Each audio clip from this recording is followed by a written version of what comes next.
আসসালামু আলাইকুম রহমতুল্লাহ। নাহমাদু ওয়া নুসাল্লি আলা রাসূলিহিল কারীম, আম্মা বাদ। আমি আপনাদের সাথে একটা বিষয় আলোচনা করতে চাই, প্রশ্ন তুলে ধরতে চাই। সেটা হচ্ছে, আমাদের যে সরকার পতন হয়ে গেছে, চলে গেছে, পদত্যাগ করছে, পলাইছে, যেভাবেই হোক, তিনি এতদিন বলে গেছেন তিনি খুব ভালো, ন্যায়পরায়ণ, মানুষের উপর জুলুম করে না, অত্যাচার করে না। আজকে যখন চলে গেছে, চলে যাওয়ার পরে এখন আজকে লাশের স্তূপ পাওয়া যাইতেছে, লাশের হাড্ডি পাওয়া যাইতেছে, মানুষের হাড্ডি, মানুষের খুলি, মানুষের মাথা, এগুলো পাওয়া যাইতেছে, আয়না ঘর পাওয়া যাইতেছে, যার ভিতরে মানুষ, জীবিত মানুষ পাওয়া যাইতেছে, সেখান থেকে মুক্ত হইতেছে। আজকে যদি যারা আওয়ামী লীগ করেন তাদের কাছে আমার প্রশ্ন, আপনার বাবা, আপনার ভাইকে যদি 2016 সালে যেই মানুষদেরকে আটকাইছে এই আয়না ঘরের ভিতরে, আজকে তারা মুক্তি পাইছে, তাদেরকে ঘর থেকে উঠেই নেওয়া হয়েছে। আমি কি সে যে দলেরই হোক না করো, সে জামাতের হোক, সে বিএনপির হোক, যেই হোক, আমি কি সে মানুষ, তার তো অন্যায় ছিল না। একজন সেনাবাহিনীর অবসরপ্রাপ্ত লোকদেরকে আপনারা নিয়ে সেখানে এত বছর আটকাই রাখছেন, অথচ এতদিন তারা তাদের লোকের জন্য তারা কত হাই হুতাশ করছে, কত খুঁজছে, আপনারা তখন বলেন না যে আমাদের কাছে আছে। তখন আপনারা কোনো উত্তরই দেন না। আপনারা বলছেন আপনারা ন্যায়পরায়ণ, আপনারা ভালো, আপনার মানুষের উপর জুলুম করেন না, মানুষ থেকে গুম করেন না। তো আজকে এই মানুষগুলো যে এখন বাইরে আসতেছে আপনাদের এই আয়নাঘর থেকে, হ্যাঁ, এখন আপনারা কি বলতে চান? আমার যারা ভাইরা, আমার যারা বাপরা, আমার যারা চাচারা, আমার যারা বোনরা, যারা আওয়ামী লীগ করেন, তাদের কাছে আমার প্রশ্ন, আপনার বাবাকে যদি এখন এইভাবে পাইতেন, আপনার ভাইকে যদি আপনি এখন এইভাবে পাইতেন, এইভাবে পরিচালনা, এটা কি কোনো রাষ্ট্রচালনা বলে? এইটাকে কোনো ন্যায়পরায়ণ বলে? এইটাকে কি কোনো জুলুম ছাড়া মাজলুমের কথা বলে? এটা আপনারা আমাকে আমার প্রশ্নের উত্তর দিবেন, তারপরে আপনারা আওয়ামী লীগ করবেন, আর তারপরে আপনারা বলবেন যে আপনারা সঠিকভাবে রাষ্ট্র চালাইছেন। যে মানুষগুলো আপনারা গুম করে রাইখে আনা ঘরের মধ্যে রাখছেন, আজকে তারা মুক্ত হইতেছে। এই মানুষগুলো কি কারণে আপনারা এত বছর রাখছেন এখানে? কি কারণে?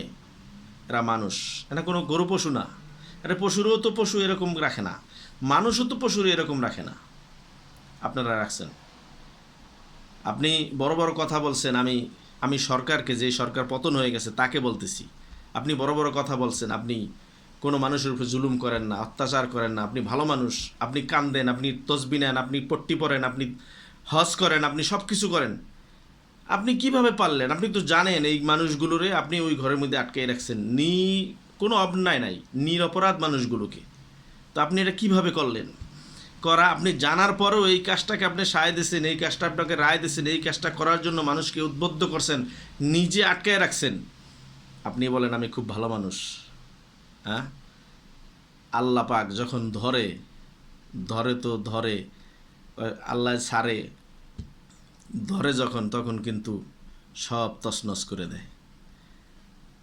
একটা ইতিহাস আপনি লিখে গেলেন, আপনার জবান, আপনার চোখ এক কথা বলে না। আমরা শুনেছি, আমরা কোরআন হাদিসে পড়েছি, ফেরাউন কি করত? নিজে খোদাইত্ব দাবি করত, আল্লাহ পাক রব্বুল আলমের কাছে জঙ্গলে যাইয়া বলতো, আল্লাহ আমি দুনিয়া চাই না, আমি আখেরাত চাই। আমি আখেরাত চাই না, আমি দুনিয়া চাই। আমাকে দুনিয়ায় তুমি আমাকে শক্তি দাও, খোদাইত্ব দাও, নীল দরিয়ার পানি আমার হুকুমের ইশারায় আসতে যাইতে দাও। আল্লাহ ওকে দিছিল। তো তদুপরি আপনি নামাজ পড়ছেন, আপনি কোরআন শরীফ তেলাওয়াত করছেন, আপনি কান্না করছেন, আপনি সব কিছু করছেন, তসবিহ করছেন, হজ করছেন, যাকাত দিচ্ছেন, অথচ আপনি এই মানুষগুলো, নিরপরাধ মানুষগুলোকে কেন আটকায় রাখছেন? কি কারণে আটকায় রাখছিলেন? আর এই আটকায় রাখার পরেও, এত কিছু জানার পরেও, আজকে যদি কোনো মানুষ এই মানুষের জন্য কান্দে, এই মানুষের পক্ষে কথা বলে, কোনো সেন্টিমেন্টাল মানুষ ছাড়া এটু করতে পারে না। এত অত্যাচার আপনি দেখেন, আজকে ছাত্রদেরকে যেভাবে হত্যা করা হয়েছে, ছাত্রীদেরকে নির্যাতন করা হয়েছে, আপনাদের যেখানে গণকবর পাওয়া গেছে, আজকে খুঁজা যেটা পাওয়া গেছে, আপনি চিন্তা করে দেখুন তো একবার, আপনি কিভাবে, আপনি মানুষ তো না, আপনি তো জানেন, আপনি প্রধানমন্ত্রী, আপনি এগুলো সব জানেন, আপনি কিভাবে এটা করলেন? এই প্রশ্নের উত্তর আমি সারা বাংলাদেশের যারা আওয়ামী লীগ করেন এবং প্রধানমন্ত্রী যারা ছিলেন তাদের কাছে আমার প্রশ্ন, এই প্রশ্নের উত্তর দিয়ে যাবেন। আপনারা কি মানুষ না অন্য কিছুর কাতারে পড়েন? যদি কোনো মানুষ হয়ে থাকেন তাহলে আমি আজ থেকে বলবো, আপনারা এমন কোনো দলের পাচাটামি করেন না যেই দল আল্লাহর কাছে হাত করা পড়বে।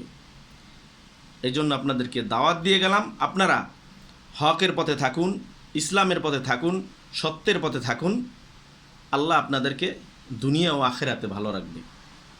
এমন কোনো কাজ করেন না যেই কাজের জন্য আপনি দুনিয়াতে বাহবা পাইবেন, লাঞ্ছিত দুনিয়াতেই আল্লাহ পাক আপনাদেরকে করবে, কিন্তু আখেরাত তো আপনাদের জন্য অন্ধকার।